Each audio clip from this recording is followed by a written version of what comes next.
જય હિન્દ મિત્રો તમે જાણો છો એ પ્રમાણે ને તમે જે થંબનેલ જોઈને આવ્યા છો એ પ્રમાણે કે આજના આ સેશનની અંદર આપણે જે ખાખી છે, ખાખી એટલે કે જે પીએસઆઈ અને કોન્સ્ટેબલની પરીક્ષા છે અને આ પીએસઆઈ અને કોન્સ્ટેબલની પરીક્ષાની તૈયારી કરનારા જે વિદ્યાર્થી મિત્રો છે એના માટે ડેડિકેટેડ આ લેક્ચર છે. એમના માટે ખાસ કરીને ભારતનું બંધારણ અને રાજવ્યવસ્થા આ વિષયની તૈયારી કઈ રીતે કરવી એના માટેનું આજનું આ સેશન છે.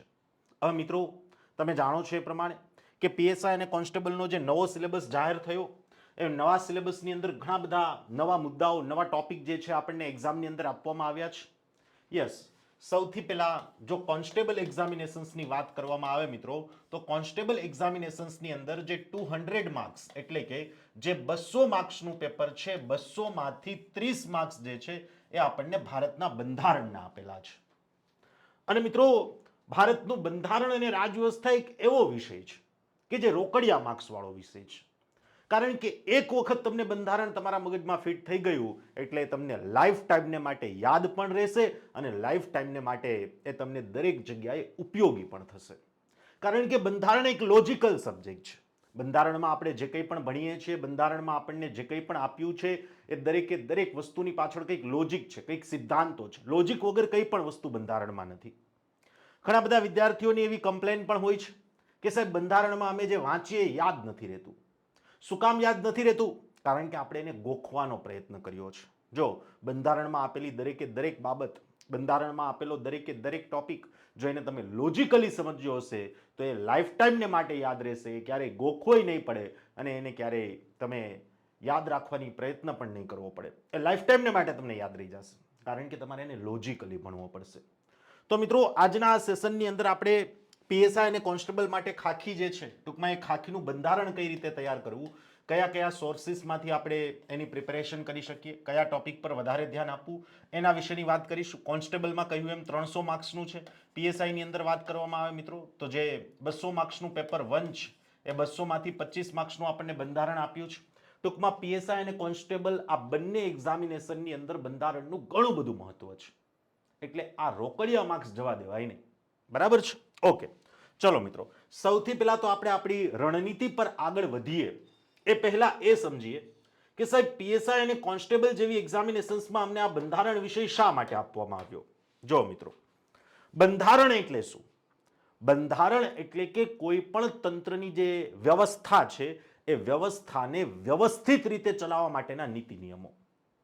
જ્યારે હું વિદ્યાર્થીઓને આવો પ્રશ્ન પૂછું છું ને કે ભાઈ બંધારણ એટલે શું, તો મોટાભાગના વિદ્યાર્થીઓ એવું જ કહેતા હોય છે કે ભાઈ ભારત દેશનું શાસન ચલાવવા માટે ભારત દેશની શાસન વ્યવસ્થાના જે નીતિ નિયમો છે, જે સિદ્ધાંતો છે એને આપણે બંધારણ કહીશું. નહીં, આ બંધારણની બિલકુલ ખોટી વ્યાખ્યા છે. કારણ કે મેં તમને બંધારણની વ્યાખ્યા પૂછી છે, ભારતના બંધારણની વ્યાખ્યા નથી પૂછી. બંધારણ એ દેશ માટે જ હોય એવું જરૂરી નથી. બંધારણ એ આ દુનિયાની નાનામાં નાની સિસ્ટમથી લઈને મોટામાં મોટી કોઈ પણ સિસ્ટમ માટે હોઈ શકે. જેમ કે આ મારું શરીર છે, તો મારું શરીર પણ અમુક ફિક્સ રૂલ્સ એન્ડ રેગ્યુલેશન એટલે કે અમુક ફિક્સ નીતિ નિયમો પ્રમાણે કામ કરે છે. અને મારું શરીર જે ફિક્સ નીતિ નિયમો પ્રમાણે કામ કરે છે, નીતિ નિયમોના સમૂહને જ, એ સિદ્ધાંતોના સમૂહને જ હું અમારા શરીર માટેનું, મારા બોડી માટેનું, આ સિસ્ટમ માટેનું બંધારણ કહી શકું. તો એવી જ રીતે કોઈ પણ દેશને ચલાવવા માટે પણ એક વ્યવસ્થિત નીતિ નિયમો જોઈશે, એક સિદ્ધાંતોનો સમૂહ જોઈશે. તો દેશને ચલાવવા માટેના જે નીતિ નિયમો અને સિદ્ધાંતોનો સમૂહ છે એને આપણે બંધારણ કહીશું. અને મિત્રો, તમે પીએસઆઈ અને કોન્સ્ટેબલ બનવા જઈ રહ્યા છો કે ચાહે અન્ય કોઈ પણ સરકારી અધિકારી બનવા જઈ રહ્યા હોય, તમે સરકારી અધિકારી બની રહ્યા છો એનો મતલબ એવો છે કે પણ તમે પણ આ દેશની જે કારોબારી સિસ્ટમ છે, જે કારોબારી તંત્ર છે, એ કારોબારી તંત્રનો ભાગ બની રહ્યા છો. તો તમને એટલી ખબર હોવી જોઈએ કે આ દેશ કયા સિદ્ધાંતો મુજબ ચાલે છે, કયા નીતિ નિયમો મુજબ ચાલે છે, અને નીતિ નિયમો અને સિદ્ધાંતો જ સંવિધાનમાં આપેલા છે. એટલે આપણને આપણા એક્ઝામિનેશન્સના સિલેબસમાં આ સબ્જેક્ટ આપેલો છે. જો મિત્રો, તમે કોઈ પણ XYZ એક્ઝામની તૈયારી કરતા હોય, એની અંદર કોઈ પણ વિષય તમને સિલેબસમાં આપેલો હોય, એ વિષય એમ જ નથી આપેલો હોતો. એની પાછળ કંઈક લોજિક હોય છે, એની પાછળ કંઈક રીઝન હોય છે. કારણ કે વિષય તમને જોબ મેળવ્યા બાદ XYZ ફિલ્ડની અંદર કોઈ પણ જગ્યાએ ઉપયોગી સાબિત થવાનો છે. એટલા માટે એ તમને સિલેબસમાં આપ્યો છે. તો ડેફિનેટલી બંધારણ અને રાજવ્યવસ્થા વિષય તમે તો ખુદ એ તંત્રનો ભાગ બનવા જઈ રહ્યા છો. આથી આ વિષય જે છે એ તમને ડગલે ને પગલે અલગ અલગ જગ્યાએ ઉપયોગી સાબિત થવાનો છે. તો આ માટે આપણે બંધારણ ભણવું એ જરૂરી છે. Okay, now what is constitution and what is polity? જો અહીંયા પણ ઘણા બધા વિદ્યાર્થીઓ ભૂલ કરતા હોય છે. આપણે કહીએ ને કે ભાઈ તમે શું વાંચી રહ્યા છો, તો એવું કહે કે સાહેબ હું બંધારણ વાંચી રહ્યો છું. જો હમણાં જ મેં તમને બંધારણની વ્યાખ્યા સમજાવી કે બંધારણ એ દેશ માટે જ હોય એવું જરૂરી નથી, કોઈ પણ તંત્ર માટે બંધારણ હોઈ શકે. તો આપણે ફક્ત બંધારણ નથી વાંચી રહ્યા કે ફક્ત બંધારણની તૈયારી નથી કરી રહ્યા, આપણે ભારતીય બંધારણની તૈયારી કરી રહ્યા છીએ. અને આપણને આપણા સિલેબસની અંદર ફક્ત ભારતીય બંધારણ વિષય નથી આપેલો, ભારતીય બંધારણ અને રાજ વ્યવસ્થા વિષય આપેલો છે. ભારતીય બંધારણ અને રાજ વ્યવસ્થા એટલે કે અંગ્રેજીની અંદર કહીએ મિત્રો, તો અંગ્રેજીની અંદર આપણે એને આ રીતે કંઈક લખી શકીએ કે ભાઈ Indian constitution and polity. Indian constitution and polity. તો ખાસ યાદ રહે મિત્રો, ખાસ ધ્યાન રાખજો કે આપણો જે વિષય છે ફક્ત ને ફક્ત ઇન્ડિયન કોન્સ્ટિટ્યુશન નથી, આપણો વિષય ઇન્ડિયન કોન્સ્ટિટ્યુશન એન્ડ પોલિટી છે. એટલે કે ભારતીય બંધારણ અને રાજવ્યવસ્થા, આવો કંઈક આપણને વિષય આપેલો છે. તો સંવિધાનનો અર્થ આપણે સમજ્યા. હવે રાજવ્યવસ્થા એટલે શું, પોલિટી એટલે શું? પોલિટી એટલે કે સંવિધાનમાં જે સિદ્ધાંતો આપ્યા છે, સંવિધાનમાં જે નીતિ નિયમો આપ્યા છે, એનું વ્યવહારિક અમલીકરણ એટલે કે એનું પ્રેક્ટિકલ ઇમ્પ્લિમેન્ટેશન, એને જ આપણે એને જ આપણે રાજવ્યવસ્થા એટલે કે પોલિટી એવું કહીએ છીએ. ફોર એક્ઝામ્પલ આર્ટિકલ 75 માં આપણને એવું કહેવામાં આવ્યું કે ભાઈ વડાપ્રધાન સહિતની જે સમગ્ર મંત્રી પરિષદ છે, એ વડાપ્રધાન સહિતની સમગ્ર મંત્રી પરિષદ સામૂહિક રીતે લોકસભાને જવાબદાર રહેશે. આ સિદ્ધાંત ક્યાં આપ્યો? સંવિધાનમાં આપ્યો. એનું પ્રેક્ટિકલ ઇમ્પ્લિમેન્ટેશન, એનું વ્યવહારિક અમલીકરણ એટલે કે આ સમગ્ર મંત્રી પરિષદ સામૂહિક રીતે લોકસભાને જવાબદાર છે. એનો અર્થ એવો થાય છે કે લોકસભામાં એમની પાસે બહુમતી હોવી જોઈએ. જ્યાં સુધી એમની પાસે બહુમતી હશે ત્યાં સુધી જ એમની સત્તા ટકી રહેશે. તો આ થયું મિત્રો પ્રેક્ટિકલ ઇમ્પ્લિમેન્ટેશન એટલે કે વ્યવહારિક અમલીકરણ. તો આપણે માત્ર સંવિધાન કે સંવિધાનમાં આપેલા સિદ્ધાંતો જ નથી ભણવાના, એ સિદ્ધાંતોનું વ્યવહારિક અમલીકરણ એને સમજવાનું પણ છે ને એને ભણવાનું પણ છે. તો આપણો આખો વિષય બને છે મિત્રો ભારતીય બંધારણ અને ભારતીય રાજવ્યવસ્થા. હવે આપણે સિલેબસની અંદર આપણને જે કંઈ પણ અલગ અલગ ટોપિકો આપેલા છે, એ ટોપિકો વિશેની વાત કરતા જઈશું, એની ચર્ચા કરતા જઈશું અને વન બાય વન દરેક ટોપિકમાં એ સમજતા પણ જઈશું કે ભાઈ આ ટોપિકને આપણે કઈ જગ્યાએથી તૈયાર કરવો. ઓકે, સૌથી પહેલા આપણને આપ્યું છે મિત્રો ભારતીય બંધારણનો ઉદ્ભવ અને વિકાસ. તો સાહેબ આ જે પહેલો પોઈન્ટ છે આપણો કે ભાઈ ભારતીય બંધારણનો ઉદ્ભવ અને વિકાસ, આમાં શું કરવાનું અને આમાં શું આવે અને એના માટેના સોર્સિસ શું.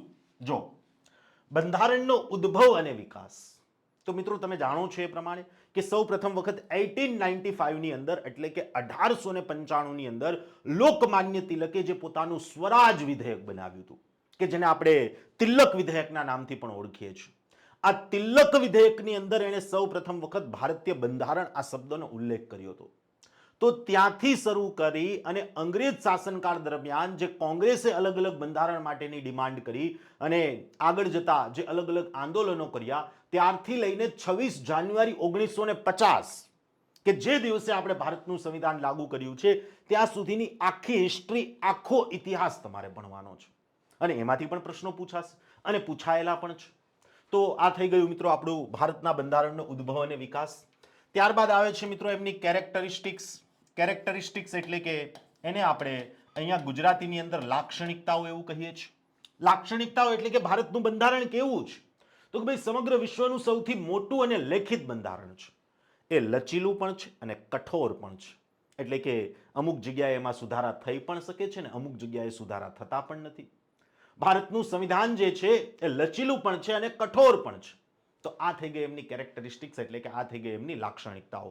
તો ત્યાં આપણે આ લાક્ષણિકતાઓને ભણવાની છે. ત્યારબાદ ભારતના સંવિધાનની પ્રસ્તાવના આમુખ કે જેને પંડિત જવાહરલાલ નહેરુએ ભારતના સંવિધાનની આત્મા કહી છે. એ આમુખની અંદર આપણને દેશની અલગ અલગ 4 પ્રકારની લાક્ષણિકતાઓ આપી, 3 પ્રકારના ન્યાય આપ્યા, 5 પ્રકારની સ્વતંત્રતા આપી, સંવિધાનને સ્વીકારવાની તારીખ અને સંવિધાનને લાગુ કરવાની તારીખ, એમાંથી લાગુ કરવાની તારીખ આમુખમાં આપવામાં આવી. તો આ બધા જ શબ્દોને આપણે બહુ ડિટેલમાં સમજવાના છે અને એનો ક્રમ પણ યાદ રાખવાનો છે. તો આ થઈ ગયું મિત્રો આપણું આમુખ. ત્યારબાદ આવે છે મિત્રો મૂળભૂત અધિકારો એટલે કે ફંડામેન્ટલ રાઇટ્સ. તો યાદ રાખજો મિત્રો, મૂળભૂત અધિકાર વગર સંવિધાન અધૂરું છે, કારણ કે મૂળભૂત અધિકાર એ જ તો સંવિધાનનું હૃદય છે એવું સમજી લો. તો ભારતના સંવિધાનમાં આપણને ભાગ 3 ની અંદર કુલ ટોટલ 6 ફંડામેન્ટલ રાઇટ્સ એટલે કે 6 મૂળભૂત અધિકારો આપેલા છે. આ 6 મૂળભૂત અધિકારો વિશે આપણે અહીંયા ભણવું પડશે, અહીંયા સમજવું પડશે. ત્યાર પછી આવશે મિત્રો મૂળભૂત ફરજો કે જેને આપણે પાછળથી 42માં બંધારણીય સુધારા દ્વારા સંવિધાનમાં સામેલ કરી છે. ત્યાર પછી આવશે મિત્રો ડીપીએસપી રાજ્ય નીતિના માર્ગદર્શક સિદ્ધાંતો કે જેમાં આપણને અલગ અલગ 3 પ્રકારની વિચારધારાઓ ગાંધીવાદી, સમાજવાદી અને ઉદારવાદી આવી અલગ અલગ 3 પ્રકારની વિચારધારાઓ વાળા સિદ્ધાંતો જે છે આપણને આપ્યા છે. તો 3 પ્રકારની વિચારધારાઓ વાળા સિદ્ધાંતોને સમજવા પણ પડશે અને યાદ પણ રાખવા પડશે. ત્યાર પછી આવશે મિત્રો મહત્વપૂર્ણ બંધારણીય સુધારાઓ. ઓકે, હવે જો ઘણી વખત વિદ્યાર્થીઓને મેં આ રીતે તૈયારી કરતા જોયા છે કે બંધારણીય સુધારાઓને એ લોકો અલગથી તૈયાર કરતા હોય કે ભાઈ પહેલો 7મો 42મો 44મો 51મો 91મો 93મો 97 98 99 100 101 102 103 104 105 ને 106 છેલ્લે 106મો સુધારો કર્યો. આ બિલકુલ ખોટી રીત છે. બંધારણીય સુધારાઓને અલગથી તૈયાર ન કરાય. જ્યારે જે ટોપિક વાંચતા હોય, જે ટોપિક ભણતા હોય એ સમયે જ બંધારણીય સુધારાઓ તૈયાર કરતા જવાય. ફોર એક્ઝામ્પલ આર્ટિકલ 74 ભણો છો તમે કે ભાઈ વડાપ્રધાન અને મંત્રી પરિષદ જે પ્રમાણે સલાહ આપે એ જ પ્રમાણે રાષ્ટ્રપતિએ કામ કરવાનું. તો એની સાથે 42 અને 44 બે નંબરના બંધારણીય સુધારા કનેક્ટેડ છે. એ તમે ત્યાં ભણો તો જે આર્ટિકલ સમજાય, તો જે બંધારણીય સુધારો સમજાય. અલગથી ભણો તો સમજમાં ના આવે. તો યાદ રાખજો, જે વિદ્યાર્થીઓ હજુ પણ બંધારણીય સુધારાઓને અલગથી તૈયાર કરી રહ્યા છે એ લોકોએ બંધારણીય સુધારાઓને જે તે ટોપિકની સાથે જ તૈયાર કરતા જવાના છે. આ જ રીતે બંધારણની મહત્વપૂર્ણ જોગવાઈઓ મતલબ કે નાગરિકતા વાળું ચેપ્ટર હોય, સંઘ સરકાર વાળું ચેપ્ટર હોય, કેન્દ્ર સરકાર વાળું ચેપ્ટર હોય, ન્યાયપાલિકા અંતર્ગત સુપ્રીમ કોર્ટ હોય, હાઈકોર્ટ હોય, કટોકટીની જોગવાઈઓ હોય, બંધારણીય સંસ્થાઓ હોય, કેન્દ્ર રાજ્યના સંબંધો હોય, અનુસૂચિત જાતિની જોગવાઈઓ, અનુસૂચિત જનજાતિની જોગવાઈઓ, પછાત વર્ગની જોગવાઈઓ, ભાષાકીય રીતે લઘુમતીઓની જોગવાઈઓ, આ બધી જ મહત્વપૂર્ણ જોગવાઈઓને આપણે અહીંયા ભણવાની છે. ત્યાર પછી એક શબ્દ છે મિત્રો અંતર્નિહિત માળખું. હવે અંતર્નિહિત માળખું એટલે શું? આ શબ્દ પણ ઘણા બધા વિદ્યાર્થીઓને કન્ફ્યુઝ કરે છે. તો યાદ રાખજો મિત્રો, અંતર્નિહિત માળખું એટલે કે મૂળભૂત માળખાની વાત કરે છે કે જે મૂળભૂત માળખું સુપ્રીમ કોર્ટ દ્વારા કેશવાનંદ ભારતી કેસની અંદર આપવામાં આવ્યું કે ભાઈ સંવિધાનનું મૂળભૂત માળખું શું છે. જો સુપ્રીમ કોર્ટે અલગ અલગ આર્ટિકલ્સને લઈને જે અલગ અલગ જજમેન્ટ્સ આપેલા છે, જે અલગ અલગ ચુકાદાઓ આપેલા છે એ પણ જરૂરી છે. પછી એલઆઈસી ઇન્ડિયા કેસ હોય, કેશવાનંદ ભારતી કેસ હોય કે પછી સજ્જનસિંહનો કેસ હોય કે ગોલકનાથનો કેસ હોય કે બેરુબાડીનો કેસ હોય કે પછી મેનકા ગાંધીનો કેસ હોય કે પટ્ટાસ્વામીનો કેસ હોય કે કોઈ પણ કેસ હોય જે સંવિધાન સાથે જોડાયેલા છે એ દરેક કેસને એ ટોપિકમાં જ બંધારણીય સુધારાની જેમ જ ભણતા જવા પડશે. બંધારણીય સુધારાઓ અને સુપ્રીમ કોર્ટના મહત્વપૂર્ણ ચુકાદાઓ આ બે ટોપિક એવા છે કે એને અલગથી તૈયાર નથી કરવાના. જ્યારે તમે બંધારણ તૈયાર કરી રહ્યા છો, જે ટોપિક વાંચી રહ્યા છો, જે ટોપિક ભણી રહ્યા છો, ત્યારે જ તમારે એ ટોપિકને ભણી લેવાનો છે. આ બાબત પણ ખાસ ધ્યાનમાં રહે. હવે સાહેબ આ બધાના સોર્સિસ શું? જો હું તમને બધા જ ટોપિક સમજાવી દઉં છું, પછી બધાના સોર્સિસ હું તમને એક સાથે કહી દઈશ. ઓકે, સંઘ અને રાજ્ય સરકારની વાત કરવામાં આવી છે. સંઘ સરકાર કે જે આપણને ભારતના સંવિધાનના પાર્ટ 5 ભાગ 5માં આપી, રાજ્ય સરકાર કે જે ભારતના સંવિધાનના પાર્ટ 6 ભાગ 6 ની અંદર આપી. ઓકે, હવે એમાં શું ભણવાનું સાહેબ? તો કે ભાઈ જે સરકાર છે, સરકારના અલગ અલગ 3 તંત્રો છે. સરકાર જે છે અલગ અલગ 3 સ્તંભો ઉપર ટકેલી છે. સાહેબ સૌથી પહેલા આવે છે વિધાયિકા.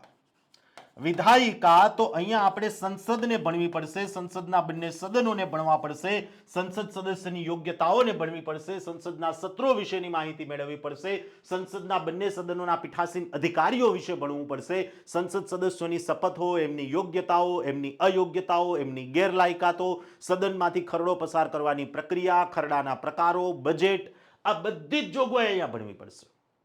અને એ જ સેમ ટુ સેમ જોગવાઈ આપણે ફરી પાછી રાજ્ય સરકારમાં પણ ભણવાની છે. આ એક સ્તંભ થઈ ગયો મિત્રો વિધાયિકા. એવી જ રીતે સરકારનું એક બીજું તંત્ર, બીજો અંગ આવે છે એ છે કારોબારી. કેન્દ્રની કારોબારીની વાત કરવામાં આવે મિત્રો તો એમના અધ્યક્ષ તરીકે રાષ્ટ્રપતિ છે, એની નીચે વાઇસ પ્રેસિડેન્ટ એટલે કે ઉપરાષ્ટ્રપતિ છે, અને જો રાજ્ય સરકારની વાત કરવામાં આવે મિત્રો તો ત્યાં એમના મુખ્ય તરીકે રાજ્યપાલ છે.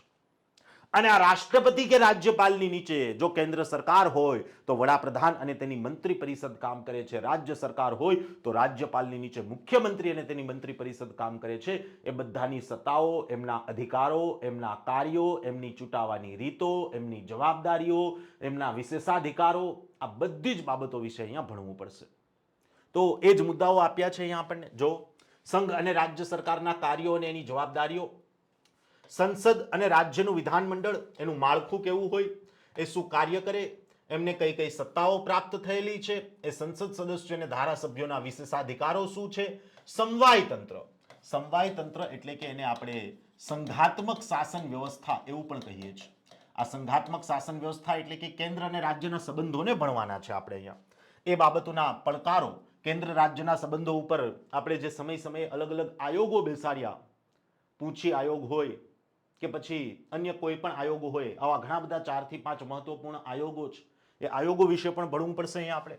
એવી જ રીતે સ્થાનિક કક્ષા સુધી સત્તા અને નાણાંની સોંપણી અને તેની સમસ્યાઓ, એટલે કે મિત્રો અહીંયા વાત કરવામાં આવી છે ફાઇનાન્સ કમિશન નાણાં પંચ વિશેની, કે જે અનુચ્છેદ 280 માં આપ્યું છે, એ નાણાં પંચને પણ ભણવાનું છે.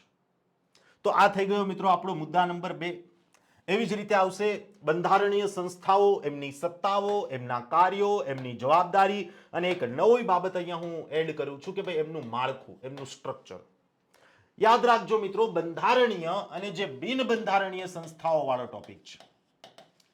બંધારણીય સંસ્થાઓ અને બિન બંધારણીય સંસ્થાઓ, આ ટોપિક આપણને અલગ અલગ 2 વિષયોમાં આપેલો છે. આ ટોપિક આપણને પબેડ એટલે કે જાહેર વહીવટની અંદર પણ આપેલો છે, અને આ ટોપિક આપણને પોલિટી એટલે કે બંધારણની અંદર પણ આપેલો છે. જેમાંથી આપણે શું ભણવાનું છે તો ભાઈ બધી જ બંધારણીય સંસ્થાઓ કઈ કઈ છે. ઇલેક્શન કમિશન ઓફ ઇન્ડિયા હોય, ફાઇનાન્સ કમિશન હોય, comptroller and auditor general of India હોય, યુપીએસસી હોય, સ્ટેટ પબ્લિક સર્વિસ કમિશન હોય. તો આ બધી આપણી બંધારણીય સંસ્થાઓ થઈ ગઈ. આ બધી જ બંધારણીય સંસ્થાઓ, એમનું માળખું, એમની સત્તાઓ, એમના કાર્યો અને એની જવાબદારીઓને અહીંયા ભણવી પડશે. એવી જ રીતે જો નોન કોન્સ્ટિટ્યુશનલ ઇન્સ્ટિટ્યુશન્સ એટલે કે બિન બંધારણીય સંસ્થાઓની વાત કરવામાં આવે, જોજો મિત્રો ખાસ ધ્યાન રાખજો, તો બિન બંધારણીય સંસ્થાઓ એમના પણ ફરી પાછા પ્રકાર પડે છે મિત્રો. બિન બંધારણીય સંસ્થાઓમાં સૌથી પહેલા આવશે વૈધાનિક સંસ્થા, એવી જ રીતે આવશે મિત્રો નિયમનકારી સંસ્થા, એવી જ રીતે આવશે મિત્રો કારોબારી સંસ્થા, અને એવી જ રીતે આવશે મિત્રો અર્ધન્યાયિક સંસ્થાઓ. તો આ બધી જ જે સંસ્થાઓ છે, બધી જ સંસ્થાઓને આપણે અહીંયા ભણવી પડશે. ઓકે સાહેબ, વૈધાનિક સંસ્થા એટલે તો કે ભાઈ કાનૂન પસાર કરીને કાનૂન દ્વારા જે સંસ્થાઓની સ્થાપના થઈ છે એને વૈધાનિક સંસ્થાઓ કહેવાય. જેમ કે નેશનલ ગ્રીન ટ્રિબ્યુનલ્સ હોય, એવી જ રીતે સેબી હોય, એવી જ રીતે આરબીઆઈ હોય. તો આ બધાની સ્થાપના આપણે કાનૂન પસાર કરીને કરી છે. ઓકે, નિયમનકારી તો કે સાહેબ અહીંયા જે પર્ટિક્યુલરલી કોઈ એક ક્ષેત્રનું નિયમન કરતી હોય એવી સંસ્થા, જેમ કે સેબી છે, ઇરડા છે, આરબીઆઈ છે. સેબી તો કેપિટલ માર્કેટનું નિયમન કરે, ઇરડા તો ઇન્સ્યોરન્સ સેક્ટરનું નિયમન કરે, આરબીઆઈ તો બેન્કિંગ સેક્ટરનું નિયમન કરે. યાદ રાખજો, કોઈ એક સંસ્થાને એક કરતા વધારે પ્રકારમાં ક્લાસિફાઈ કરી શકાય. જેમ કે સેબી તો નિયમનકારી સંસ્થા પણ છે ને વૈધાનિક પણ છે ને એને અર્ધન્યાયિકમાં પણ મૂકી શકો. એનજીટી તો વૈધાનિક પણ છે ને અર્ધન્યાયિક પણ છે. આવી જ રીતે કારોબારી સંસ્થા એટલે કે જે સંસ્થાની સ્થાપના કરવા માટે કોઈ કાનૂન પસાર નથી થયો, પરંતુ માત્ર ને માત્ર મંત્રીમંડળના આદેશને આધારે જે સંસ્થાની સ્થાપના થઈ છે એને કારોબારી સંસ્થા કહીશું. જેમ કે અહીંયા નીતિ આયોગ આવશે. નીતિ આયોગની જેમ જ ગુજરાત ગૌણ સેવા પસંદગી મંડળ એટલે કે GSSB, આવી જ રીતે CBI એટલે કે સેન્ટ્રલ બ્યુરો ઓફ ઇન્વેસ્ટિગેશન. આ બધી નિયમનકારી સંસ્થાઓ થઈ. અર્ધન્યાયિક સંસ્થાઓ, જો અહીંયા પણ ઘણા બધા વિદ્યાર્થીઓ કન્ફ્યુઝ છે. જો મિત્રો, અર્ધન્યાયિક સંસ્થા એટલે કે આ સંસ્થા અડધો જ ન્યાય આપે છે એવું નહીં, ન્યાય તો પૂરો આપે છે, પણ જે સંસ્થાઓને પર્ટિક્યુલરલી કોઈ એક જ ક્ષેત્રને લગતા ચુકાદાઓ આપવાનો અધિકાર હોય એને અર્ધન્યાયિક સંસ્થા કહેવાય. તો અર્ધન્યાયિક સંસ્થામાં કઈ કઈ આવે? નેશનલ ગ્રીન ટ્રિબ્યુનલ્સ આવી જાય સાહેબ, સેબી આવી જાય, આરબીઆઈ આવી જાય, જે પર્ટિક્યુલરલી કોઈ એક ક્ષેત્રના ચુકાદાઓ આપી શકે છે. તો આ બધી ક્વાસી જ્યુડિશિયલ ઇન્સ્ટિટ્યુશન એટલે કે અર્ધન્યાયિક સંસ્થાઓ થઈ. તો બંધારણીય અને બિન બંધારણીય સંસ્થાઓ અંતર્ગત આપણે આટલી બાબતો તૈયાર કરવાની છે. એવી જ રીતે છે મિત્રો પંચાયતી રાજ. તો પંચાયતી રાજની અંદર આપણે 3 સ્તરનું પંચાયતી રાજ જે છે એનું માળખું આખું ભણવાનું છે. ગ્રામ પંચાયતની વાત હોય, તાલુકા પંચાયતની વાત હોય, જિલ્લા પંચાયતની વાત હોય, ક્યાંથી શરૂ કરવાનું સાહેબ? તો કે ભાઈ પંચાયતી રાજના ઇતિહાસથી શરૂ કરી પંચાયતી રાજ ઉપર વિચાર વિમર્શ કરવા માટે જે અલગ અલગ સમિતિઓ બનાવી, એ સમિતિઓથી લઈને જે માળખું છે એ માળખાથી લઈને જે ગુજરાત પંચાયત ધારો છે એ ગુજરાત પંચાયત ધારાની મહત્વપૂર્ણ જોગવાઈઓ સુધીની બધી જ બાબતોને આપણે અહીંયા તૈયાર કરવાની છે. અને ખાસ કરીને જે 73મો અને 74મો સુધારો કર્યો, 73rd constitutional amendment and 74th constitutional amendment, તો આ બંને બંધારણીય સુધારાની જોગવાઈઓને પણ આપણે અહીંયા તૈયાર કરવાની છે. તો આ થઈ ગયું મિત્રો આપણું પંચાયતી રાજ. એવી જ રીતે છે મિત્રો જાહેર નીતિ અને શાસન. હવે સાહેબ જાહેર નીતિ અને શાસન એટલે શું?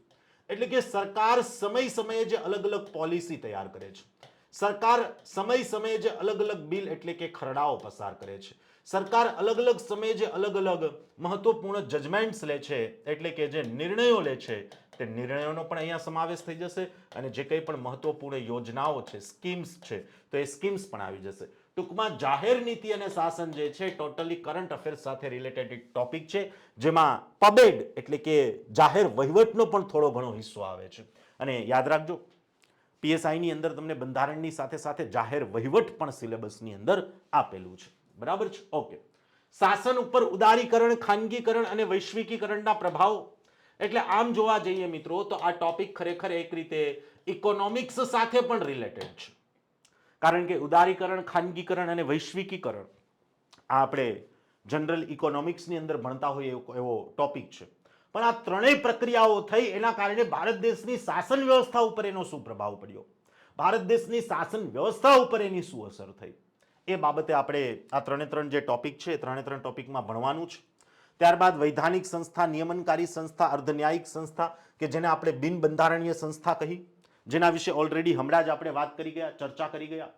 એવી જ રીતે અધિકારને સંલગ્ન મુદ્દાઓ હોય, સંવિધાનમાં માનવ અધિકારની શું જોગવાઈઓ છે, સ્ત્રીઓના અધિકારની શું જોગવાઈઓ છે, અનુસૂચિત જાતિઓ અને અનુસૂચિત જનજાતિઓના અધિકારની શું જોગવાઈ છે, બાળકોના અધિકારની શું જોગવાઈ છે, અને સંવિધાન ઉપરાંત સંસદે પણ કાયદાઓ પસાર કરીને કઈ કઈ જોગવાઈઓ કરી છે એના વિશે અહીંયા ભણવાનું છે. જેમ કે માનવ અધિકાર એમના સંરક્ષણ માટે એક માનવ અધિકાર આયોગની સ્થાપના કરી, સ્ત્રીઓના અધિકારોના સંરક્ષણ માટે આપણે એક બાળ મહિલા આયોગની સ્થાપના કરી.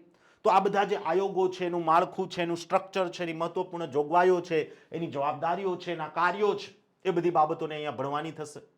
એવી જ રીતે ઇન્ટરનેશનલ રિલેશન્સ, ભારતની foreign policy and international relations, અલગ અલગ દેશો સાથે આપણા સંબંધો કેવા છે, અલગ અલગ દેશો સાથે આપણે કયા પ્રકારના કરારો કર્યા છે, આંતરરાષ્ટ્રીય મહત્વપૂર્ણ સંસ્થાઓ, વિવિધ સંગઠનો, એનું માળખું અને એને કોઈ ટ્રીટી બહાર પાડી હોય ને ભારતે એના ઉપર હસ્તાક્ષર કર્યા હોય તો એની જોગવાઈઓ, જેમ કે યુનાઇટેડ નેશન્સ છે, વર્લ્ડ ટ્રેડ ઓર્ગેનાઇઝેશન્સ છે, વર્લ્ડ બેંક છે, તો આવી જે મહત્વપૂર્ણ સંસ્થાઓ છે, મહત્વપૂર્ણ સંસ્થાઓ વિશે આપણે અહીંયા ભણવાનું છે. એવી જ રીતે કેન્દ્ર અને રાજ્ય સરકારની અગત્યની નીતિઓ અને કાર્યક્રમો, તો આ ફરી પાછો કરંટ અફેર્સનો ટોપિક થઈ ગયો. તો આટલી બાબતો જે છે એને આપણે બંધારણ અને રાજવ્યવસ્થા વિષય અંતર્ગત તૈયાર કરવાની થાય છે. હા મિત્રો, સોર્સિસની વાત કરવામાં આવે, સ્ત્રોતની વાત કરવામાં આવે તો ઓથેન્ટિકેટ સોર્સ કયા કે જેના ઉપર આપણે ભરોસો કરી શકીએ, તો કે સાહેબ એક છે એનસીઈઆરટી, એક છે જીસીઈઆરટી, એક છે એનઆઈઓએસ. યાદ રાખજો, એનઆઈઓએસ, જીસીઈઆરટી, એનસીઈઆરટી આ ત્રણ જે છે આપણો પાયો તૈયાર કરે છે, બેઝ તૈયાર કરે છે. જો મોટા ભાગના વિદ્યાર્થીઓનો એક એવો પ્રશ્ન હોય છે કે સાહેબ રેફરન્સ બુક સૂચવો. જો હું ક્લિયરલી જે શબ્દોનો ઉપયોગ કરું છું એ શબ્દને ખાસ ધ્યાને લેજો. શું સાહેબ? રેફરન્સ બુક એક સજેસ્ટ કરો કે જેમાંથી અમે ડિટેલમાં પ્રિપેરેશન કરી શકીએ. કારણ કે જે એનસીઈઆરટી, જીસીઈઆરટી અને એનઆઈઓએસ છે માત્ર ને માત્ર તમારો બેઝ તૈયાર કરશે, એ પાયો તૈયાર કરશે. એમાં એટલી બધી માહિતી તમને ડિટેલ્ડમાં આપેલી નથી. આ સ્પષ્ટ છે, નથી આપી આટલી માહિતી ડિટેલમાં. હું ચોખ્ખું કહું છું, જેટલી ડિટેલમાં માહિતી હોવી જોઈએ ને, જેટલું ડિટેલમાં પરીક્ષામાં પૂછાય છે એવું આમાં નથી આપ્યું. એ ખાલી પાયો તૈયાર કરે છે. ડિટેલમાં તૈયાર કરવા માટે તમારે કોઈ એક રેફરન્સ બુક વાંચવી જ પડશે. તો જે વિદ્યાર્થીઓનો એવો પ્રશ્ન છે કે સાહેબ કઈ રેફરન્સ બુક વાંચી શકાય, તો એમના માટે તમે લક્ષ્મીકાંત જે પોલિટીની બુક છે વાંચી શકો. આ ઉપરાંત યુનિવર્સિટી ગ્રંથ નિર્માણ બોર્ડ એમની પણ એક બુક આવે છે, ભારતની રાજવ્યવસ્થા એટલે કે પોલિટી. તો આ ભારતની રાજવ્યવસ્થા બુક પણ તમે ત્યાં વાંચી શકો છો. તો આવા અલગ અલગ સોર્સિસ છે. આ ઉપરાંત જો તમને એવું ન થાય કે સાહેબ તમારો કોઈ કોર્સ છે કે નહીં, તો હું તમને મારા કોર્સ વિશે જણાવી પણ દઉં અને મારા કોર્સનું થોડું એવું માર્કેટિંગ પણ કરી દઉં. તો જે વિદ્યાર્થીઓને એવું છે કે નહીં સાહેબ અમારે રૂબરૂ ભણવું છે, અમારે તમારી પાસે ભણવું છે, બરાબર છે, તો એવા વિદ્યાર્થીઓ માટે આપણો એક કોર્સ પણ છે. તો આ કોર્સ માટે તમારે શું કરવું પડશે, તો ભાઈ એપ્લિકેશન સ્ટોર ઉપર જાઓ, એપ્લિકેશન સ્ટોર ઉપર જઈ સૌથી પહેલા તો વિશાલ ખોડીફાળ એપ્લિકેશન ડાઉનલોડ કરો. કઈ એપ્લિકેશન ડાઉનલોડ કરો સાહેબ? વિશાલ ખોડીફાળ એપ્લિકેશન ડાઉનલોડ કરો. વિશાલ ખોડીફાળ એપ્લિકેશન ડાઉનલોડ કરી એમાંથી તમારે બંધારણ અને રાજવ્યવસ્થા ઓલ ઇન વન કોર્સ ખોલવાનો છે. બંધારણ અને રાજવ્યવસ્થા all in one course. All in one course એટલા માટે નામ આપ્યું છે મિત્રો, કારણ કે આ કોર્સ તમને પીએસઆઈ હોય, કોન્સ્ટેબલ હોય, જીપીએસસી ક્લાસ 1-2 હોય, સીસી ગ્રુપ એ હોય, સીસી ગ્રુપ બી હોય, એસટીઆઈ હોય, ડીવાયએસઓ હોય, એસીએફઓ હોય, આરએફઓ હોય, દરેક પરીક્ષામાં કામ લાગશે. ઓલ ઇન વન કોર્સ છે. કોર્સની વિશેષતાઓની વાત કરું તો સિલેબસ પ્રમાણે લેટેસ્ટ બધા જ વિડીયો આપણે એની અંદર અપલોડ કરેલા છે. 81 જેવા વિડીયો અપલોડ થઈ ગયા છે અને હજુ પણ બીજા વિડીયો અપલોડ થવાનું ચાલુ છે. નંબર 2, દરેક ટોપિક પછી મેં તમને એમના એમસીક્યુ વિડીયો સ્વરૂપે સોલ્વ કરાવેલા છે. નંબર 3, દરેક ટોપિક પછી તમને એની અંદર અલગ અલગ મોક ટેસ્ટો આપવામાં આવેલી છે. અને નંબર 4, આખો કોર્સ પૂરો થાય ત્યારબાદ આપણે 1100 જેટલા એમસીક્યુની વિડીયો સોલ્યુશન મારફતે પ્રેક્ટિસ કરવાના છે. એટલા માટે આને ઓલ ઇન વન કોર્સ નામ આપ્યું છે. મિત્રો, અષાઢી બીજ ચાલી રહી છે. આ અષાઢી બીજ નિમિત્તે માત્ર ને માત્ર 3 દિવસ માટે 60% ડિસ્કાઉન્ટ ઓફર ચાલી રહી છે. અને આ 60% ડિસ્કાઉન્ટ ઓફર નિમિત્તે જો અહીંયા આપણો કંઈક ભાવ જે છે આ રીતે રહેશે. 6 મહિનાની વાત કરવામાં આવે સાહેબ, 1 વર્ષની વાત કરવામાં આવે, 6 મહિનાનો ભાવ જે છે આપણે 1399 રૂપિયા રાખ્યો છે. 1 વર્ષનો ભાવ જે છે 1999 રૂપિયા રાખ્યો છે. અને એના ઉપર 60% ડિસ્કાઉન્ટ એટલે આ ડિસ્કાઉન્ટ સાથેનો ભાવ તમને 540 રૂપિયા થઈ જશે. અને 1999 વાળો 1 વર્ષનો ભાવ તમને અહીંયા 800 રૂપિયા થઈ જશે. યાદ રાખજો, 60% ડિસ્કાઉન્ટ ઓફર માત્ર 3 દિવસ 7 જુલાઈ, 8 જુલાઈ અને 9 જુલાઈ 2024 સુધી જ માન્ય છે.